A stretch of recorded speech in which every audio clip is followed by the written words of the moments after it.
On a radiant morning, the sky was as clear and soft as if painted with gentle brushstrokes. The sea lay calm, rippling lightly like an endless silk sheet stretching to the horizon. It was on this day that the Sultan of Dubai, a mighty and wise leader, decided to embark on a sea voyage with his most trusted courtiers. For a long time, he had longed to taste the freedom of the vast ocean, a place without walls or borders, where only the wind and the infinite waters remained. The harbor buzzed with excitement. Servants busied themselves preparing the ship. Sailors checked the ropes and sails, while the courtiers conversed eagerly, awaiting an adventure to remember. Everyone believed this journey would be unforgettable, a chance for the Sultan and his entourage to revel in the majesty of the open sea. Slowly, the ship drifted away from the dock, carrying the joyful cheers of those on board. For the Sultan, this was more than a simple pleasure trip. It was an opportunity to observe, reflect, and strengthen the bonds with those closest to him. Golden sunlight spilled across the water like nature's warm greeting to the expedition. All were cheerful and full of hope as they set forth. Yet hidden behind the serene beauty lay a profound tale of fear, courage, and the human struggle of facing oneself. As the ship sailed farther, the horizon gradually swallowed the silhouette of the land. Everyone remained immersed in joy until the peace shattered. The waves began to rise, and the ship swayed with the rhythm of the sea. For the seasoned sailors, this was nothing unusual. But for Zion, a nobleman who had never stepped foot on a ship, the scene was a living nightmare. His face turned pale, his hands trembled, and cold sweat ran down, though the air was cool. Within minutes, his fear erupted into full panic. Clutching the railing, he screamed, "We are all going to die! This ship will sink, and the sea will swallow us whole." His cries echoed across the deck, stunning everyone. The courtiers rushed to calm him, speaking words of comfort, some even embracing him, but it was in vain. Zion thrashed, wailed, and collapsed deeper into terror. The lively atmosphere of the voyage quickly dissolved into chaos and tension. Where joy once filled the air, now there was only worry, fatigue, and growing frustration. The Sultan, once eager, now carried a heavy heart and even considered abandoning the journey altogether. Barely at its beginning, the crippling fear of one man had unsettled the spirit of the entire crew.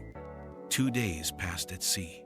The ship still drifted among the waves, yet instead of marveling at the vast beauty of the ocean, all were trapped in the suffocating weight of Zion's fear. He had nearly lost all sense, refusing food, drink, and sleep. Each time the waves struck the hull, "Zion, this is the Sultan's command. Trust me." The firmness in his voice left no room for hesitation. 2 sailors stepped forward, ignoring Zion's screams and frantic struggles. In an instant, his piercing cries blended with the crashing waves as his heavy body was thrown into the icy waters below. The sea swallowed him whole. Moments later, he resurfaced, thrashing desperately, arms and legs flailing in terror. Salt water filled his mouth. He coughed and choked, eyes wide with horror. This was no longer an imagined fear. It was a real battle between life and death. For a few tense seconds, the entire crew stood still, listening to his desperate cries. Only when Zion's strength faltered did Idris finally give the order. "Pull him up." Dragged back onto the deck, Zion lay trembling, his clothes soaked, his eyes still wild but transformed. He no longer screamed. Instead, he clung to the wooden planks, whispering, "Thank God, solid ground."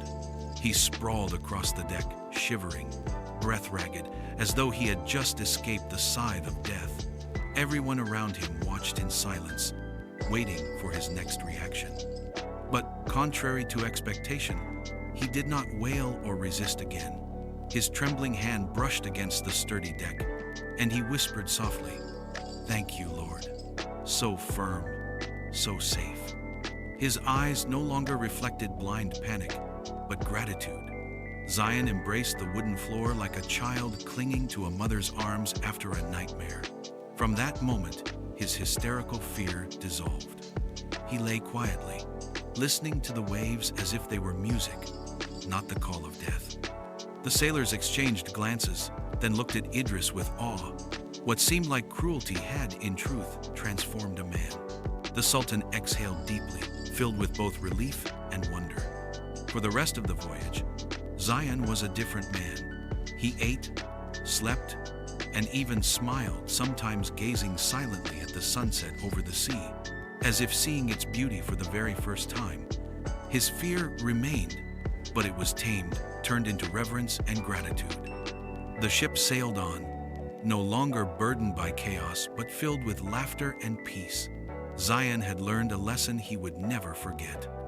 When the ship finally docked safely, relief swept over everyone. What had seemed a doomed journey had instead become one of life's greatest memories. As the crew prepared to disembark, the Sultan summoned Idris. His eyes held admiration mixed with curiosity. "Idris," the Sultan asked slowly, "how did you know that by throwing Zion into the sea, he would change? Were you not afraid he might truly die?"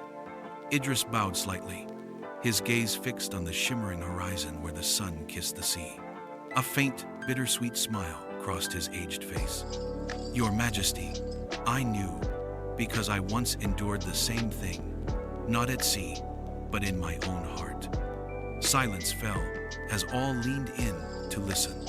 Idris continued, his voice heavy with memory. "Long ago, I loved my wife deeply, but that love was smothered by fear. Fear of losing her. I worried too much, questioned too often, tried to hold her too tightly. My jealousy, my anger, my chains, all of it pushed her away. In the end, she left me." His eyes glistened as his voice softened. "In that moment, I was like a man thrown into the depths, drowning, lost. Only when I lost her did I truly realize her presence was more precious than anything. And in that loneliness, I was forced to change. By God's grace, she returned. From then on, I understood. Only by facing our deepest fears can we awaken." The Sultan was silent for a long while. Idris's words cut deep, reminding all that fear does not disappear through avoidance. Zion himself had proven the truth. Once drowning in imagined horrors, he only found peace after confronting death itself. Idris turned to the crew and said, "Humans often magnify fear in their minds. We let it bind us, exhaust us, consume us. But when we face it head on, we discover it is never as great as we imagined. At that very moment, fear becomes a teacher, teaching us gratitude, humility, and strength." The courtiers and sailors stood in silence, each reflecting on their own fears. The Sultan nodded gently, his eyes bright with understanding.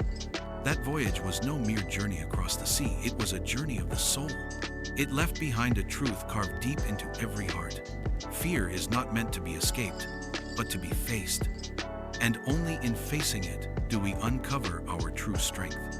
From that day on, the Sultan's voyage was remembered not for the storms, but for the lesson of an old scholar and the courage to face fear. Remember, fear is not meant to be avoided, but to be faced and overcome. Sometimes life throws us into deep waters, not to drown us, but to teach us how to swim. Only by looking fear in the eye will you discover the strength within yourself. Never let imagined fear control you. Let real experience guide you to growth. Sometimes life throws us into deep waters to teach us how to swim and uncover the strength within. If today's story inspired you, don't forget to like, subscribe, and share. So together we can build a community that faces fear and lives stronger every day.